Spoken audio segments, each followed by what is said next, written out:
അസ്സലാമലൈക്കും ഗായ്സ്, അഫിയേഷി വ്ളോഗ്സിലേക്ക് എല്ലാവർക്കും സ്വാഗതം. അപ്പോൾ നമ്മൾ ഇന്ന് ഉണ്ടാക്കാനായിട്ട് പോകുന്നത് നമ്മുടെ ആൻറ്റിയുടെ സ്പെഷ്യൽ ബീഫ് പെരട്ടാണ്. അതിനായി നമ്മൾ ആദ്യം വെളിച്ചെണ്ണ ഇടുക.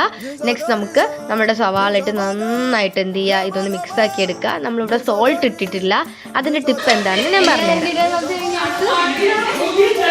നല്ല ചുമന്നതിന് ശേഷം ഇതെല്ലാം ഇങ്ങനെ നീക്കി വെച്ചിട്ട് ഇഞ്ചി, പച്ചമുളക്, വെളുത്തുള്ളി നല്ല ഇട്ട് അതൊന്ന് ചുമന്നതിന് ശേഷം അപ്പോൾ ടിപ്പ് എന്താണെന്ന് വെച്ചാൽ നേരത്തെ നമ്മൾ സോൾട്ട് ഇടുകയാണെങ്കിൽ അത് പെട്ടെന്ന് കുഴഞ്ഞു പോകും, സവാള നമുക്ക് മുരിഞ്ഞ് കിട്ടത്തില്ല. അതുകൊണ്ടാണ് നമ്മുടെ ഉപ്പ് എന്ത് ചെയ്യുന്നത്, നമ്മളിപ്പോൾ ഇടാണ്ടിരിക്കുന്നത്.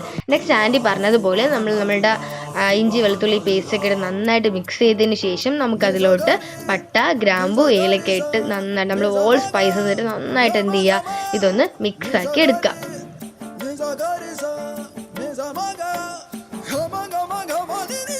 അത് നന്നായിട്ടൊന്ന് മിക്സായി ഓക്കെ ആയിട്ട് വരണം. ഇതുപോലെ നമ്മുടെ എണ്ണയൊക്കെ തെളിഞ്ഞ് വരുമ്പോൾ നമുക്കിതിലോട്ട് പൊടിച്ച നമ്മുടെ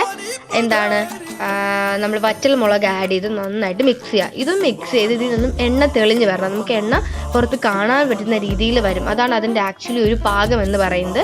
അപ്പോൾ നമ്മുടെ മസാലാസ് ഇടാം. നമ്മളുടെ എന്തൊക്കെയാണ്, നമ്മുടെ മുളക് പൊടി, മല്ലിപ്പൊടി, പെരിഞ്ചീരകപ്പൊടി എല്ലാം ഇട്ട് നന്നായിട്ട് എന്ത് ചെയ്യുക, മിക്സ് ചെയ്യുക.